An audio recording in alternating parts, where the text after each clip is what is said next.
everyone, and welcome to my channel. If you're new here, thanks for joining us. So this is part 2 of our 2-part series about getting ready for a yard sale. If you missed part 1, I'm going to link it in the description so you can go back and watch that part. Part 2 is going to consist of a couple things. First, we're going to do step 4 of our prepping for a yard sale. That's going to be the first thing you're going to see. Step 4, we're going to set up. And then after we get set up, I'm going to walk around the neighborhood. I'm going to show you some of the great looking sales that everybody's out there setting up right now. And then I'm planning on picking an item from someone's sale. It's going to be some kind of item that I can DIY. I'm going to transform it into something pretty awesome. I'm going to give it away to one of you guys.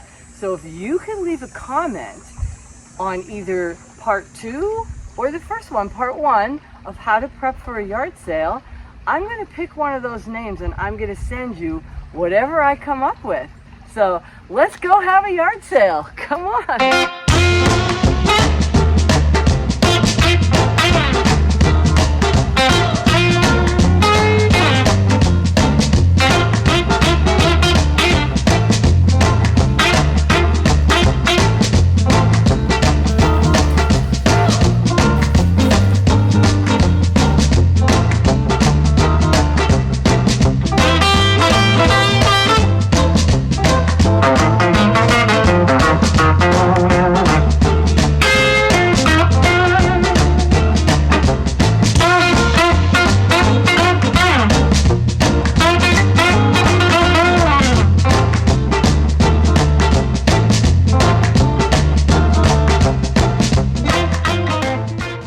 Where I started walking around the neighborhood and scanning everyone's sale for what I was going to buy to DIY for one of you.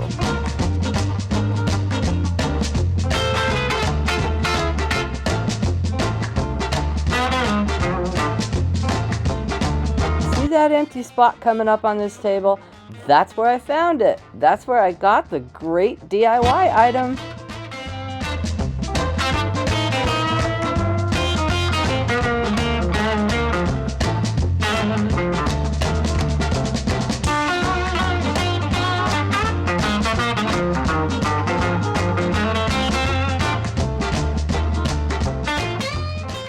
What a fun day. I love this neighborhood. We all had a great time and I think we all did really good on our sale. I promised you I was going to pick one item from someone's sale and I'm going to DIY it. So it's time for the big reveal.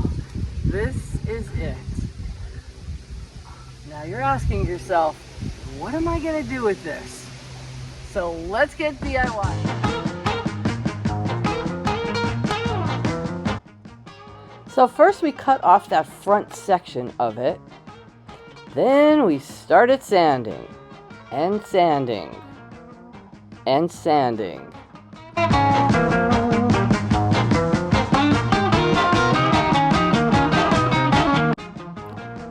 Next we drilled a hole in the handle.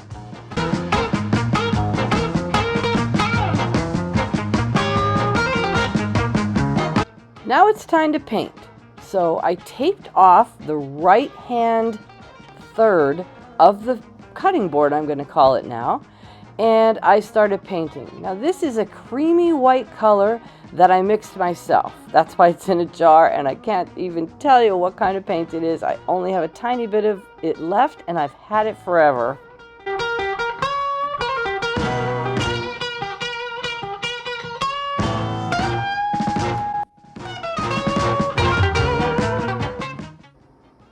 Time to get the Cricut going. So I picked the word gather, picked a nice font for it, and got that getting made in the Cricut.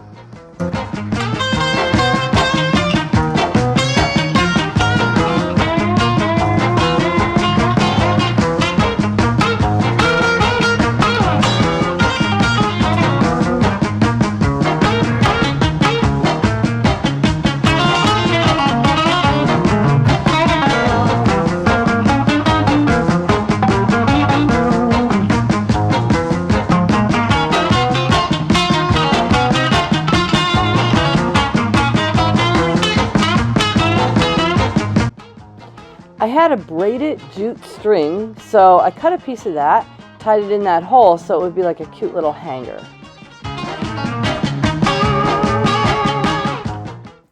This is really starting to come together. I'm really liking it. Here's where I placed the word gather on the cutting board.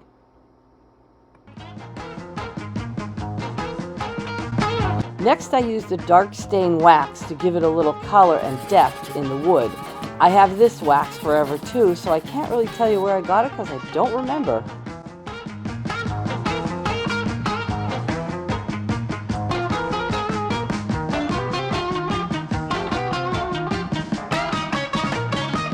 And the last thing I did to it was give it some polyurethane coating. Now this makes it not usable with food. This is strictly a decorative item.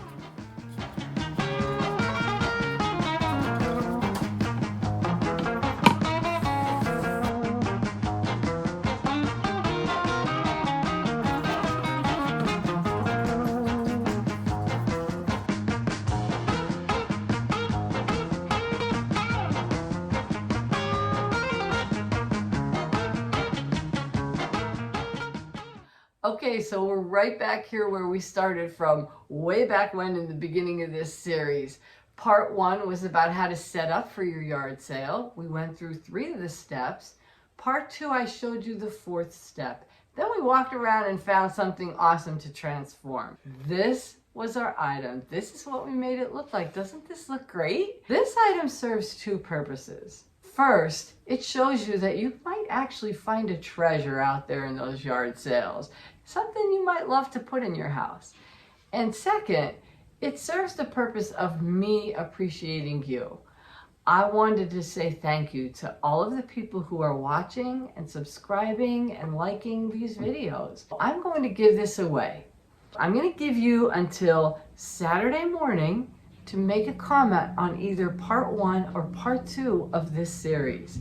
And I'm going to pick one of those names and I'm going to send this to you.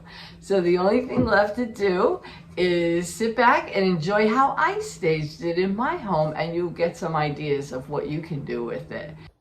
Oh, and here's another thing I wanted to show you while we're talking about the benefits of a yard sale. Look at my basement. It is totally clean.